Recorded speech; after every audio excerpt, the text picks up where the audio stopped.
Hi everyone, this is Dane Dormio, and today I'd like to talk to you in more detail about one of the basic 4 Qigong patterns, the actually family of patterns that I refer to as clearing and gathering circles.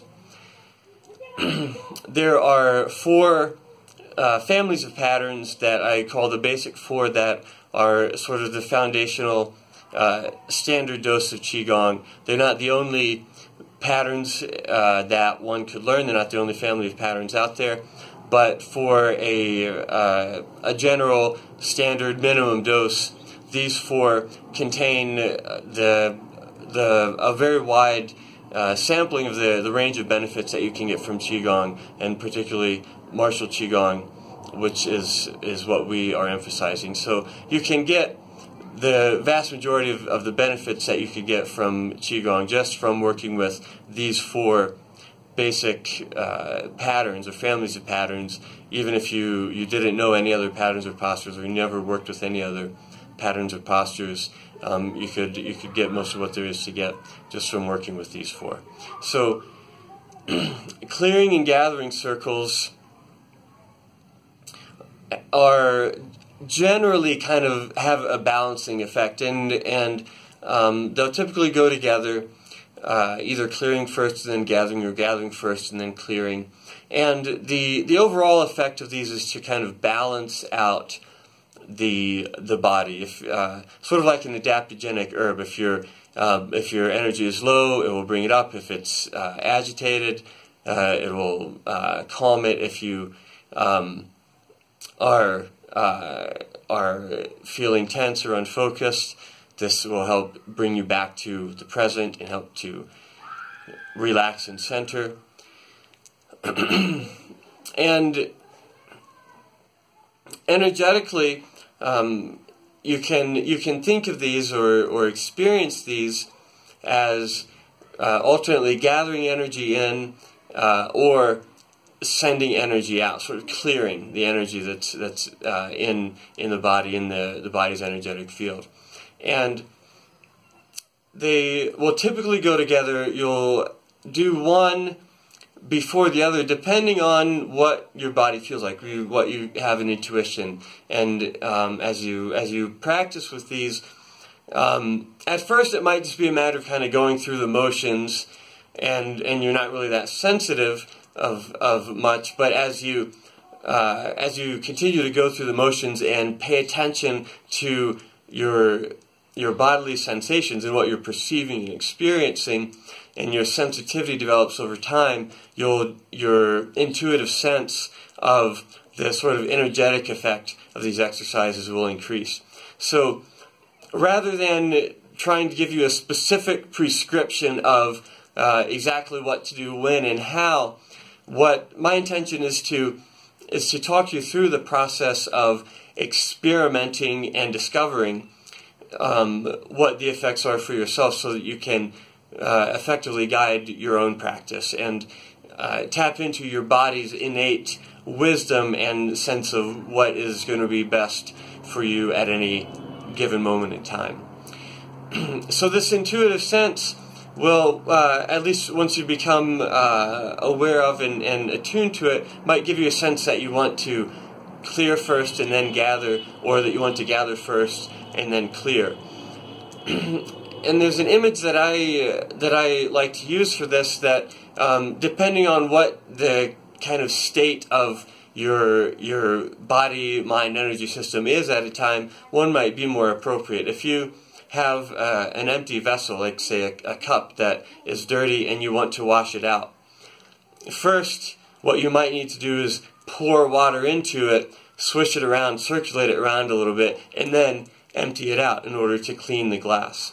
Or if the glass or the cup is already full of dirty water, what you will have to do first is empty the dirty water out and then add clean water to it. So that's a very rough analogy for the relative effect of either gathering first and then clearing, or clearing first and then gathering. You might be in more of a low energy state where you have to gather some energy first before you can circulate it and then and then ultimately expel it. Or you might be in a state where your energy is sort of stagnant, and you need to clear energy first before you can effectively take it in and circulate it. So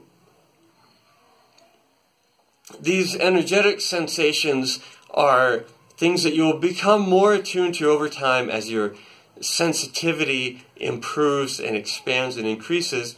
If you're not directly aware of these things at first, it's nothing to worry about. You don't have to strain yourself to feel these sorts of things. And what we want to be doing is feeling what's happening in the body, not imagining or visualizing, trying to mentally force what's going on, but just to be aware of the sensations that we're noticing. And the fundamental place to start is with the physical sensations, just feeling the physical sensations of softness, smoothness, fluidity, body unity, structure, equilibrium. And by focusing on the physical sensations, over time your sensitivity will develop and you'll become more aware of the energetic sensations. So the physical characteristics of clearing and gathering circles. First, I'll go through each movement once from the front so you can just see what the basic shape of the movement is, and then also from the side. And then I'll talk more about the details and some of the potential pitfalls to avoid, and also the different kinds of variations of these patterns that generate the whole family of patterns that you can work with based on this theme. So these are clearing circles and gathering circles from the front.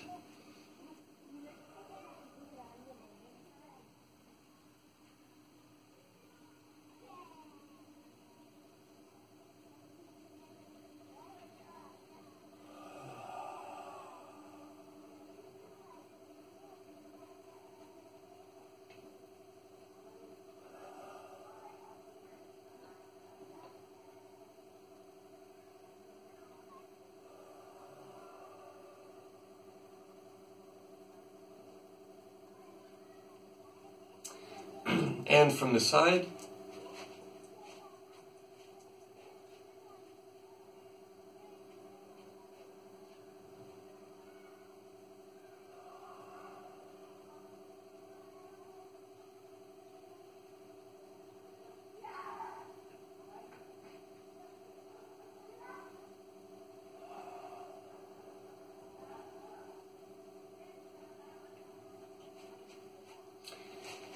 So to talk about some of the pertinent details there, the first movement that you saw is a clearing circle. It's as if we're bringing energy up through the center and expelling it out the top.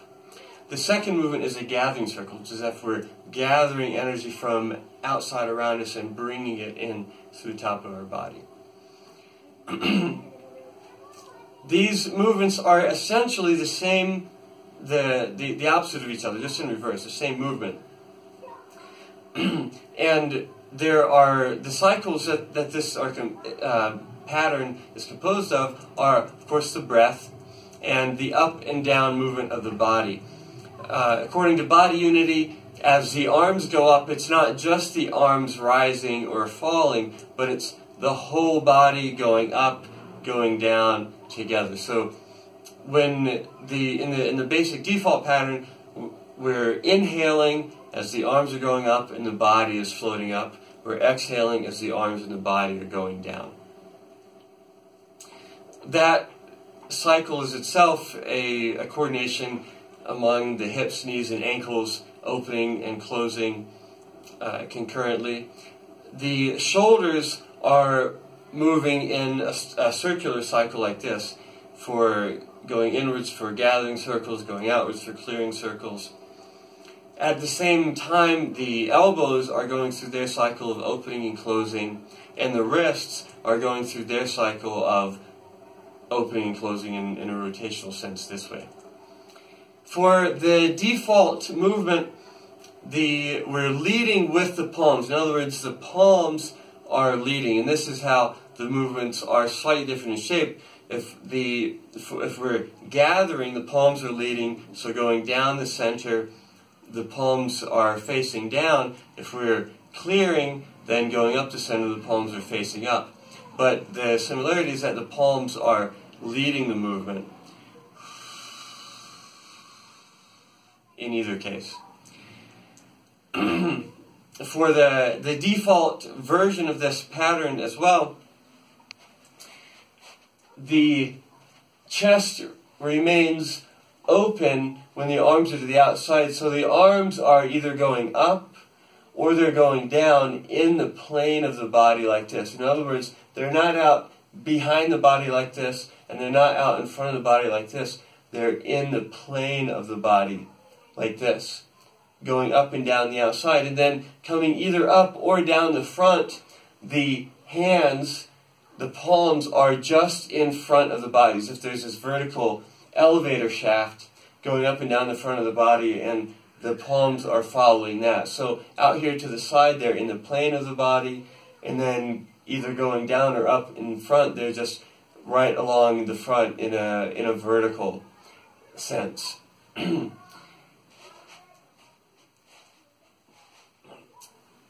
Throughout the whole movement, in whichever direction we're going, we're maintaining all three regulations: body regulation, breath regulation, mind regulation. So we're relaxing, we're allowing the breath, we're focusing on the physical sensations, we're maintaining structure, equilibrium, body unity, fluidity, sensitivity, spontaneity. We're continuously using the breath to release tension from the body, soften the muscles, expand the joints, all of these things that we do with all forms of Qigong practice. Now, there are a number of ways that we can vary a given pattern to generate other members of the same family of patterns. With clearing and gathering circles, one way we can vary this is by changing the plane of the circle. In other words, the default pattern has the plane of the circle being vertical like this. We could alter the plane of this circle so that it's actually diagonal like this, on a slant. And it's still the same topological shape, basically the same shape of movement. We just changed the orientation of the circle. That's one kind of thing we can vary, and that can vary all the way to where the circle is completely horizontal. So this would be a variation of clearing circles, and the reverse would be a variation of gathering circles. And we could also vary the height of this rotation so that we could be, the plane of the circle could be here at shoulder height, it could be down here at rib cage height, it could be down here at pelvis height. But these are still variations on clearing and gathering circles just by changing the parameter, the orientation of the circles we're making. We can also change the size of the circles so that even in a vertical plane like this, this would be clearing circles in a very small circle.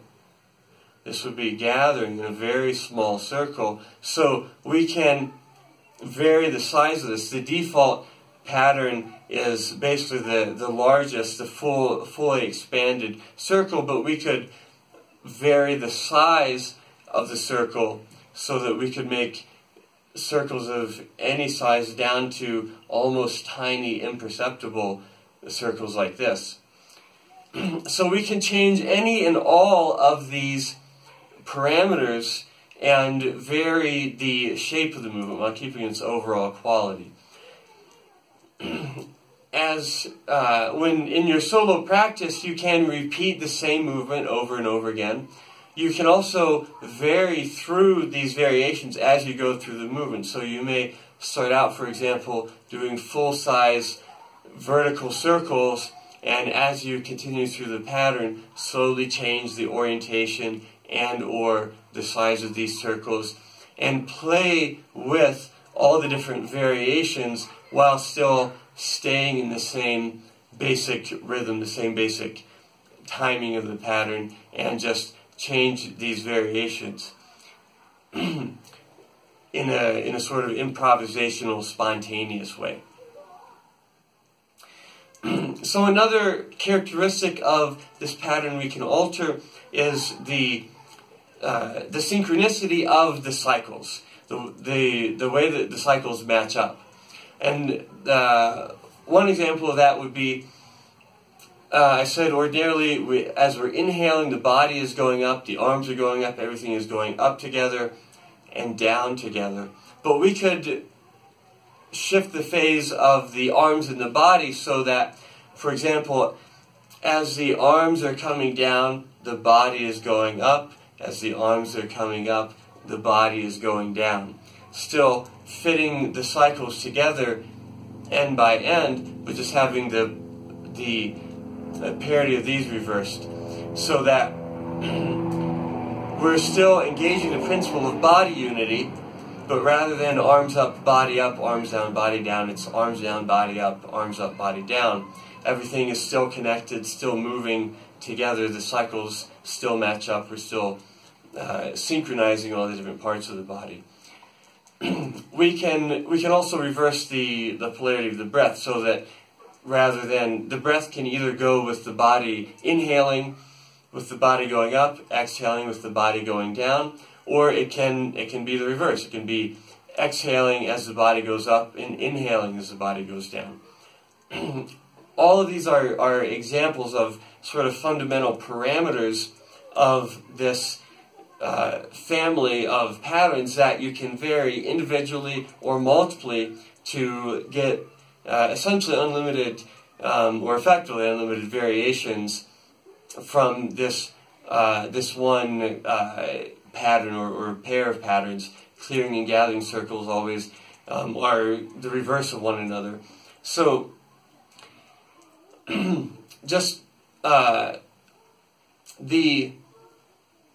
main thing that I want to encourage you to do with this is not think of a fixed specific routine, a specific type of movement that you have to do, and it has to be exactly this way and exactly this number of times, but to sort of outline a space that you can use to explore the variations of movement of your own body that are in alignment with the principles. And rather than there being just one specific way or a limited number of specific ways for the principles to go together, rather explore with all the different variations and combinations and ways that you can analyze and synthesize things and spontaneously explore the movement space of your body that's in accordance with body regulation and with all three regulations and the 6 qualities.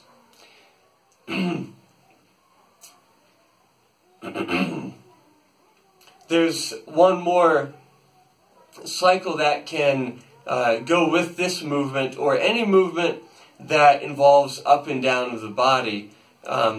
There's the cycle of sinking and floating, and we've talked about sinking and floating in another video, essentially internally becoming light or becoming heavy.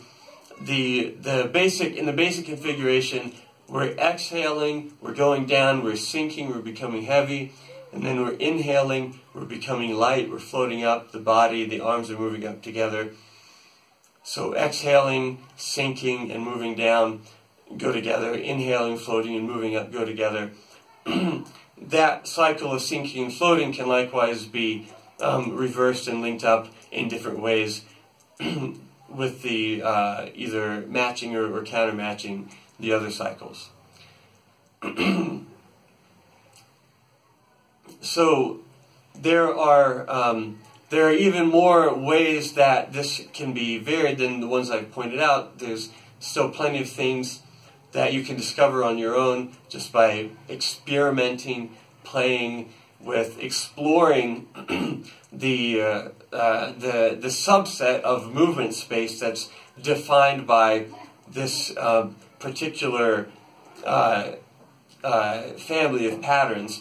The principle defining detail of which being that the hands and or the arms are moving in mirrored circles of either sense, either the top is going inwards or the top is going outwards. And the hands are making these linked opposite sense circles in all of the variations of this pattern. That's essentially what defines this this pattern, this family of patterns.